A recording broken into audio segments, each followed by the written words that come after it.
Qué lindo es estar en la casa del Señor. Siempre digo lo mismo, porque la verdad que es lindo estar en la casa del Señor. Los predicadores tenemos muchas herramientas para exponer la palabra del Señor. Hay una materia que se estudia en los institutos bíblicos que se llama homilética, que es el arte de prepararse para predicar. Y hay diferentes bosquejos que se usan para enseñar la palabra del Señor. Por ejemplo, hay bosquejos temáticos, hay bosquejos textuales, y el que vamos a hablar en esta mañana es un bosquejo biográfico, porque vamos a hablar de la vida de una persona. Quiero comenzar con algo que dijo Maxwell, que todos nosotros conocemos. John Maxwell dijo: el 92% de las metas del año nuevo fracasan antes de febrero, porque muchas personas sueñan en grande, pero no tienen ningún plan. Les repito lo que dijo John Maxwell: el 92% de las metas del año nuevo fracasan antes de febrero, porque muchas personas sueñan en grande, pero no tienen ningún plan. ¿Qué tiene que ver esto con lo que vamos a hablar? Bueno, muchas veces nosotros, los hijos de Dios, lo que vivimos con Dios son momentos. Venimos al culto, nos gozamos en la adoración, nos gozamos a través de la palabra del Señor y de lunes a viernes hacemos nuestra vida a nuestra manera y se va repitiendo otra vez la historia la semana que viene. Pero la idea de Dios es que no vivamos momentos con Él. La idea de Dios es que nosotros tengamos un estilo de vida con Él. Que aprendamos a tener un estilo de vida, sea tanto aquí adentro como afuera, estemos donde estemos. Y este hombre, Caleb, tuvo un estilo de vida, una forma de vivir en los momentos buenos y en los momentos malos. Y para mí es uno de los personajes bíblicos que yo admiro muchísimo y que me identifico muchísimo con él en ciertas áreas. Cuando nosotros, por ejemplo, miramos el diccionario bíblico, encontramos que en hebreo Caleb significa audaz, fiel, leal o perro. Así que tenga cuidado si a su hijo usted le pone Caleb. En árabe significa corazón, esencia. Todos tenemos personajes favoritos. La mayoría dice: ay, yo me quiero identificar con Jesús. ¿Sí? Lamentablemente a veces ni siquiera nos identificamos con Judas. Porque por lo menos Judas hizo milagros y echó fuera demonios. Y un hermano me dijo: y es peor, pastor, porque a veces ni nos identificamos con Satanás. Porque a veces el diablo es mejor que nosotros. Dígame si el diablo no es perseverante. El diablo es constante. Está por un lado, por el otro, tratando de hacernos caer. Y a veces nosotros cuando nos dicen algo, nos quieren enseñar algo, agarramos nuestra Biblia o nuestra guitarra o nuestro órgano y ya nos vamos a otra iglesia porque pensamos que allí es mejor. O sea, a veces queremos ser como Jesús, pero ni siquiera somos como Judas o como el diablo, ¿sí? Este hombre, Caleb, es un ejemplo muy interesante para todos nosotros. Dice la historia que más o menos él salió de Egipto cuando tenía 35 años, 30 años. No vamos a jugar mucho con la edad, pero por lo menos tener una ubicación de estos personajes, cuántos años tenían, ¿verdad? Las fechas no son exactas, pero son más o menos orientativas. Me gustó mucho el otro día que estaba leyendo un artículo que cuando Josué salió de Egipto tenía 15 años. Y que él fue impactado o fue llamado al ministerio. Aquí ya les tiro una predicación para los que les gusta investigar.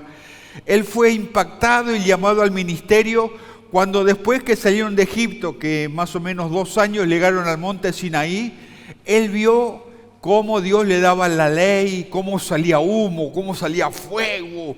Fue impactado por algo tremendo que hizo el Señor. Pero Josué no es nuestro personaje en este día. Otro día vamos a hablar de él.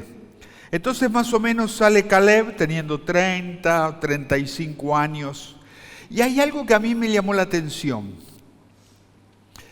Dice la Biblia en Éxodo que más o menos de Egipto salieron 600.000 familias. Ahora sí empezamos como los comerciantes.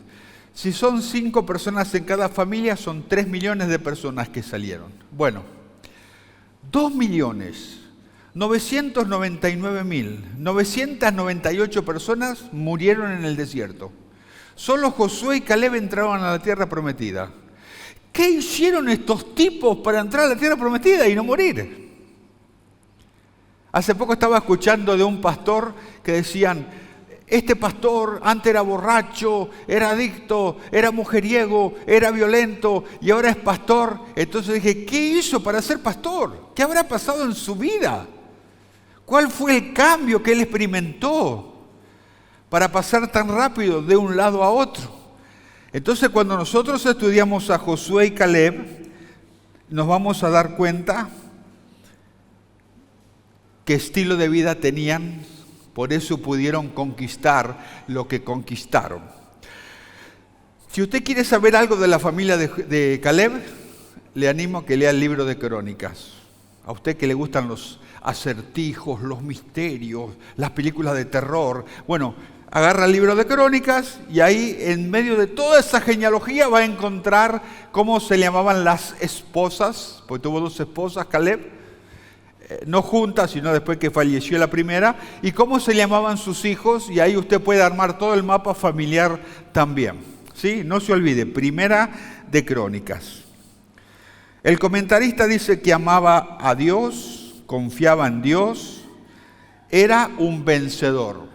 Y no solamente era un vencedor, tenía la mentalidad de un vencedor. Que acá empieza la diferencia entre muchos cristianos.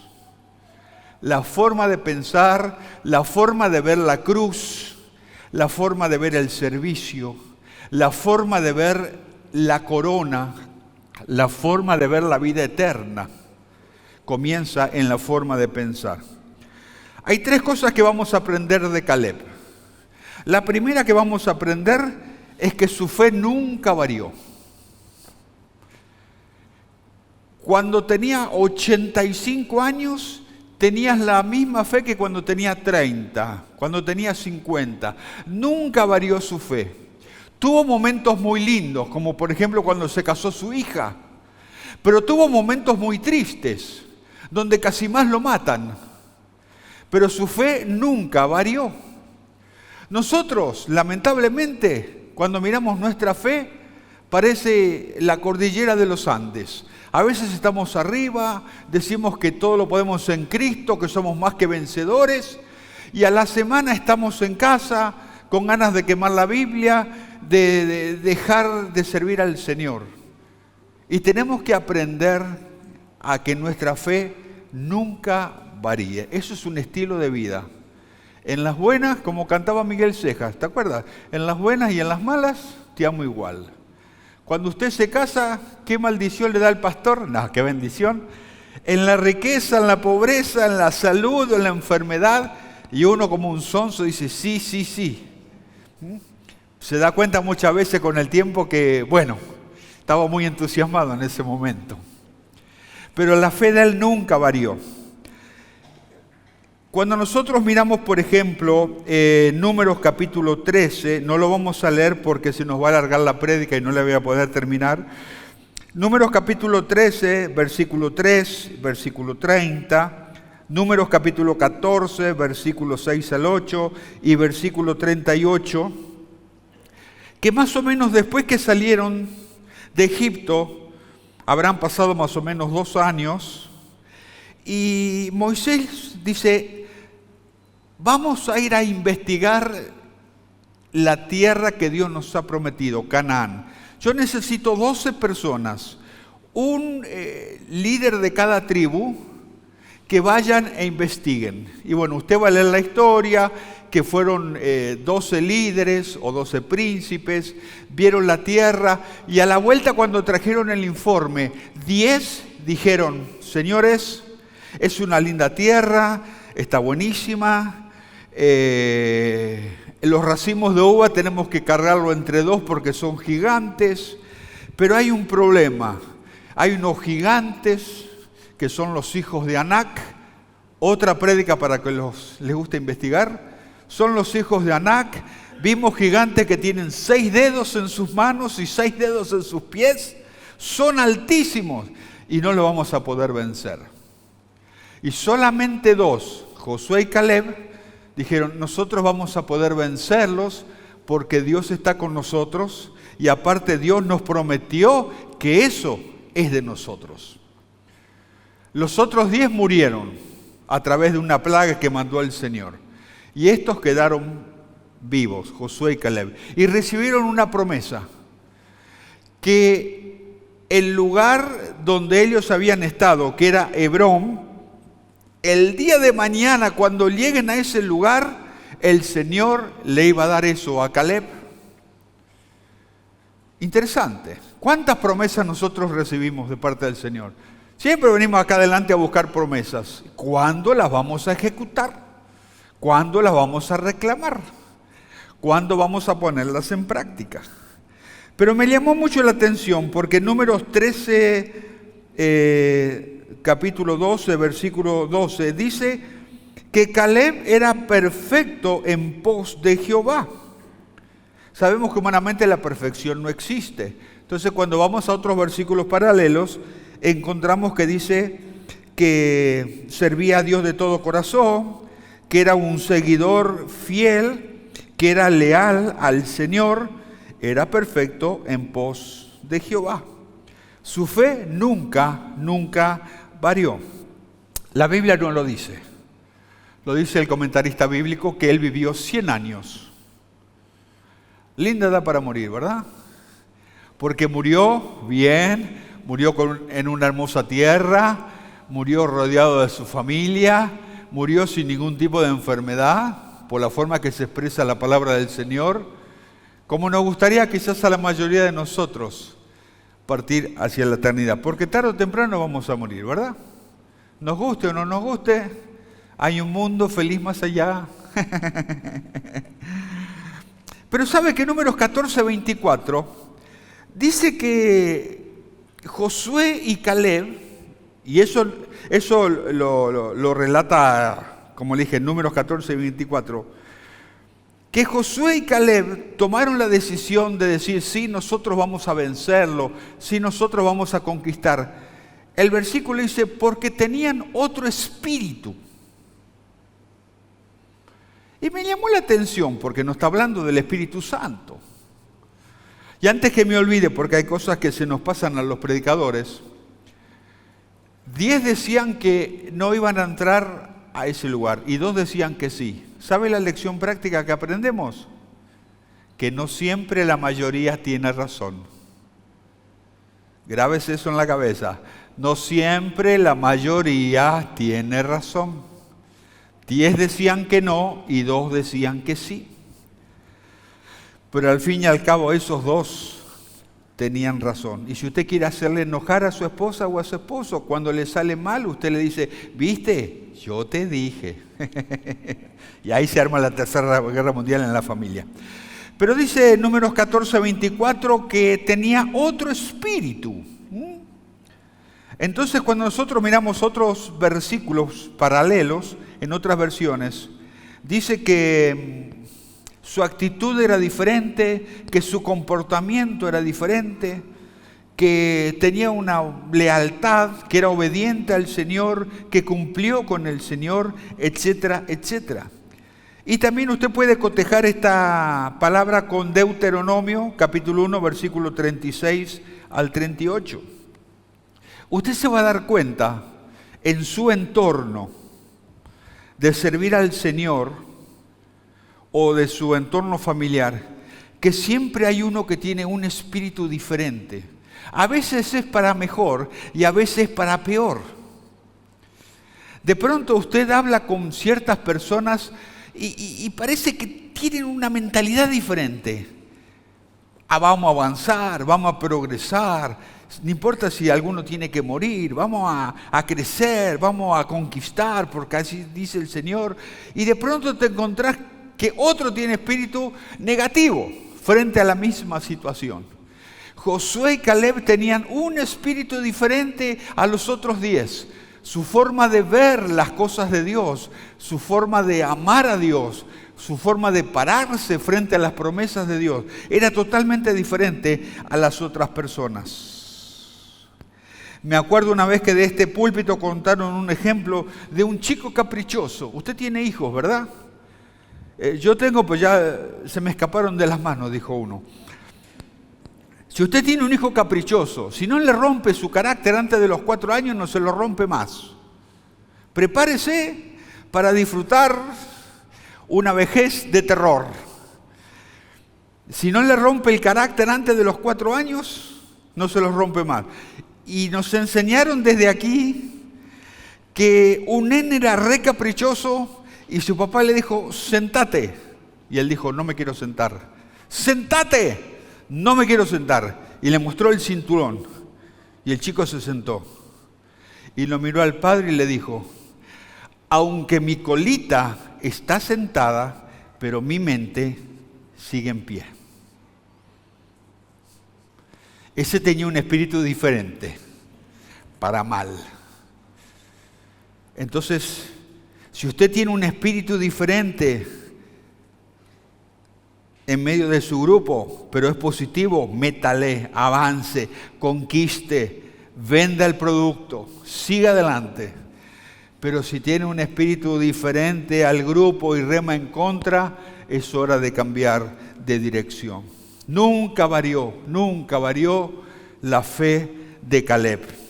Pero también otra cosa que podemos ver es que nunca enflaqueció en su fuerza. Porque cuando uno lee, por ejemplo, Josué capítulo 14, versículos 6 al 15, en un momento ya habían pasado 45 años, ya había entrado a la tierra prometida, ya habían llegado. Yo no sé si usted mira a veces los mapas bíblicos, porque la Biblia también tiene mapas bíblicos que son para mirar, ¿sí? No solamente mirar otras cosas, usted tiene que mirar los mapas bíblicos. De pronto se va a encontrar con algo que se llama Cades Barnea, después va a encontrar un poquito más adelante un lugar que se llama Hebrón, después un poquito más adelante una ciudad que se llama Jerusalén. Bueno, entonces cuando llegaron a Hebrón, ahí Caleb le va a visitar a Josué y le dice, che Josué, ¿vos te acordás 45 años atrás lo que pasó acá? ¿Qué pasó? Dijo Josué. ¿Te acordás que nosotros vinimos a ver la tierra prometida y estaban los ascendientes de este Anac y sus hijos, que son 3 o 4, no sé cuántos son, tiene que buscarlo usted? Mirá, se está repitiendo la historia, pero hay un problema. ¿Te acordás que Dios me prometió hace 45 años atrás que este iba a ser mi territorio? Así que decí la palabra y dame la tierra. Y todavía le dice, ¿y sabes qué? Tengo la misma fuerza que hace 45 años atrás. Qué bárbaro, ¿no? Nosotros a veces tenemos 50 años, ya venimos así arrastrando los pies al culto. Tengo la misma fuerza. Y yo estuve mirando un poco cómo es el tema de la misma fuerza, ¿no? Y me gustó lo que dice un comentarista. Dice, su fortaleza estaba en la presencia de Dios en su vida. Era un fiel creyente, era un hombre de fe, era un hombre perseverante, era un confianzudo, que es diferente a tener confianza. Era confianzudo, es como aquel que no te conoce y va a tu casa y abre la heladera. ¿Para dónde sacó la confianza de abrir la heladera y ver todo lo que tenemos para tomar? Tenía fe, tenía trayectoria, tenía sujeción y era un buen administrador. Me gusta estas características. Tenía fe, tenía trayectoria, tenía sujeción y era un buen administrador. Vamos a hablar para los que tenemos. Acá hay varios de la tercera edad. Yo tengo 60 años, así que ya entro en la tercera. Puse bien grande. La tercera edad no es el fin. Tenemos que correr, tenemos que caminar. Si no podemos caminar, tenemos que arrastrarnos, etcétera, etcétera. ¿Sí? Y a pesar de estar en la tercera edad, tenemos que tener sueños y proyectos, aunque no se cumplan.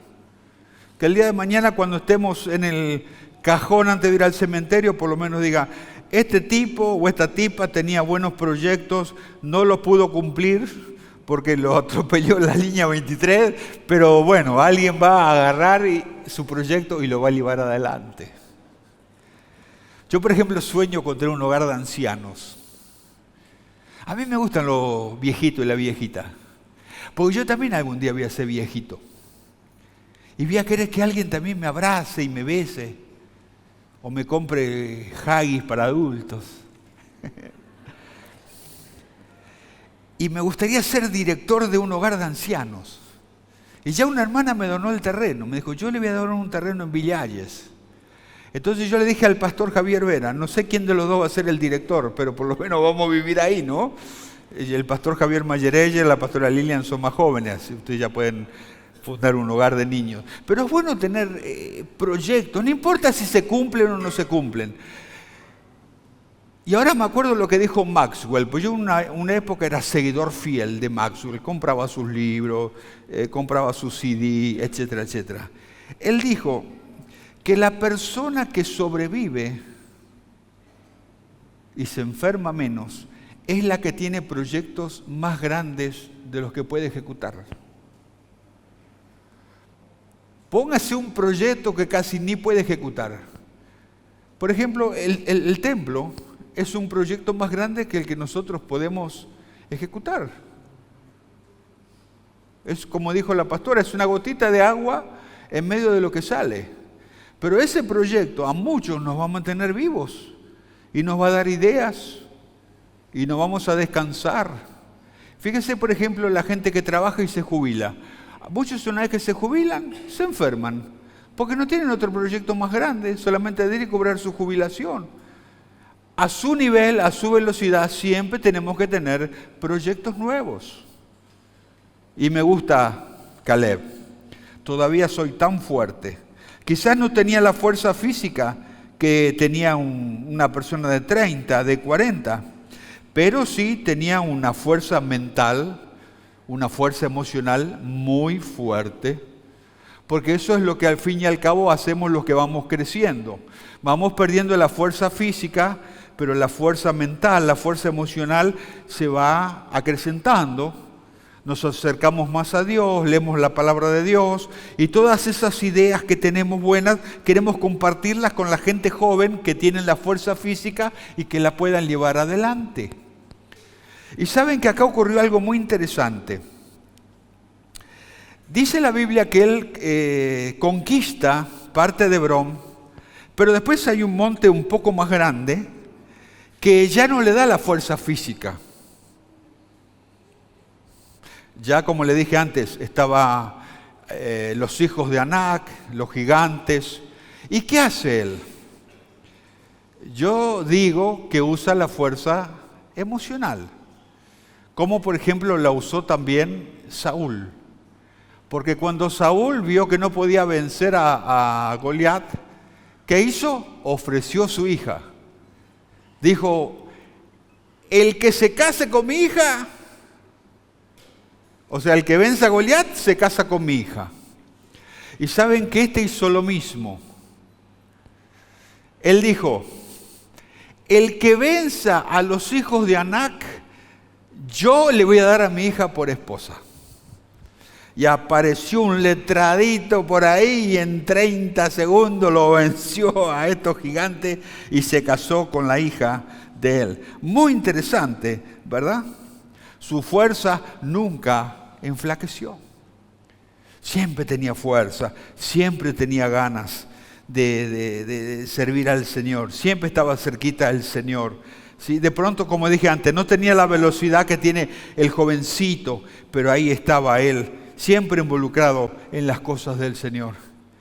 La mejor manera de no perder fuerzas es tener proyectos que no podemos alcanzar, pero esos proyectos nos van a desafiar y nos van a mantener vivos.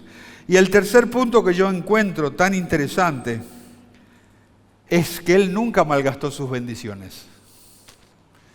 Él no derrochó lo que el Señor había puesto en sus manos. Usted puede leer eso en Josué 14:13, Josué capítulo 15, versículo 13 al 19 y Jueces capítulo 1, versículo 20. Era un buen administrador de los bienes del Señor. ¿Qué pasó? Interesante. Él dice, bueno, el que conquiste ese monte, yo le doy mi hija por esposa. Alguien conquista el monte, se casa con la hija y él le da unos regalos a su hija. Le da un poco de tierra, pero no le da pozos de agua. Entonces su yerno le dice a su esposa, decile a tu papá que nos dé un poquito más.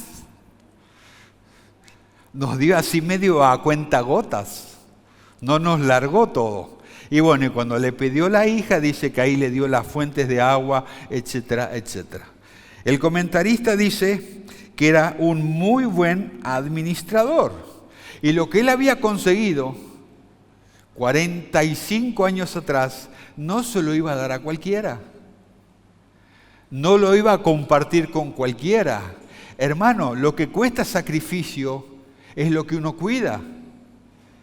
Si yo le regalo un champión a usted de marca, usted lo va a meter el día de lluvia en el agua, lo va a meter en el barro, va a ir a jugar al fútbol, total es un regalo. Pero si usted tuvo que trabajar varios meses para comprar ese champión, te puedo asegurar que va a ser muy diferente el trato. Y a veces nosotros conseguimos tantas bendiciones lindas del Señor. A veces disfrutamos de tantas palabras que Dios nos da, disfrutamos de la presencia del Señor y malgastamos esas bendiciones. Y estamos esperando que llegue otro momento para recibir otra bendición del Señor y seguir adelante. Tenemos que aprender a ser buenos administradores de las bendiciones que el Señor nos da. ¿Qué le parece? ¿Verdad? Decir, bueno, Señor, tú me has visitado hoy, me has hablado a través de tu Espíritu Santo, me has hablado a través de una palabra profética, me has hablado a través de tal cosa. ¿Cómo puedo hacer para mantener vivo, Señor, esa bendición que tú me has dado y reproducirla? Eso pasa mucho en el diezmo. Estamos ya llegando a la conclusión. Eso pasa mucho en el diezmo. Yo estaba pensando una vez, ¿cómo es posible que hay hermanos que diezman y no progresan? Era una de mis preguntas. Tengo miles de preguntas, esa es una nomás. Y descubrí un día que el problema pasa por la administración. Vos podés diezmar, pero si no sabés administrar los recursos que Dios te da, no vas a progresar. Y lamentablemente en Latinoamérica carecemos de la buena administración. Hay países, por ejemplo, donde casa de empeños no existe, donde casas donde se presta dinero no existe. Hay ciertos países que eso no existe. Son todos buenos administradores del dinero que ganan. Imagínense si aprendemos a administrar las bendiciones del Señor, administrar nuestro tiempo, administrar nuestra salud, administrar nuestro dinero. Vamos a ser personas que vamos a progresar. Le voy a contar una experiencia. Pasó un hermano aquí adelante un día, lo voy a contar porque no está. Pasó aquí adelante, y si estaba igual lo contaba, no hay problema. Pasó él aquí adelante, y le digo, hermano, ¿por qué quiero que oremos? Para que Dios me ayude a salir de las deudas, me dijo. Y yo creo que Dios saca a sus hijos de las deudas, porque les da oportunidades, porque le conecta con personas importantes, porque consigan recomendaciones, porque le caen en simpatía a su jefe. Yo creo que Dios saca de las deudas a las personas.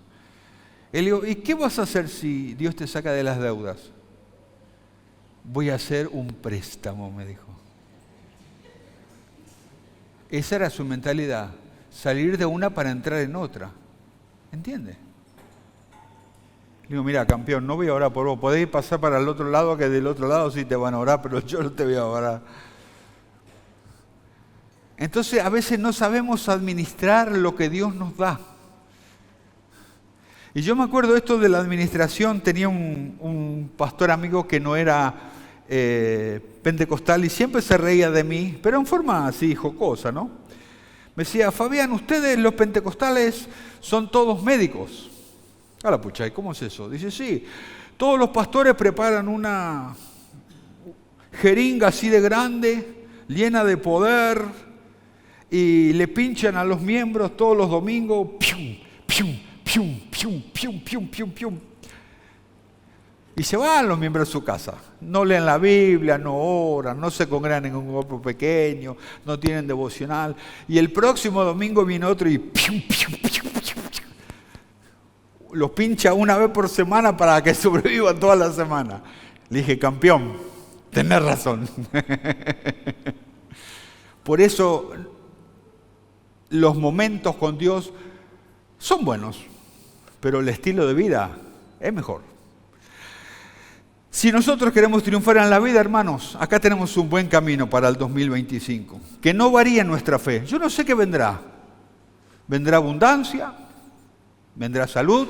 ¿Vendrá enfermedad? ¿Vendrán oportunidades? No sé qué vendrá. Pero tenemos que tratar de que nuestra fe nunca varíe. Cuando más cerca del Señor estemos, más fe vamos a tener.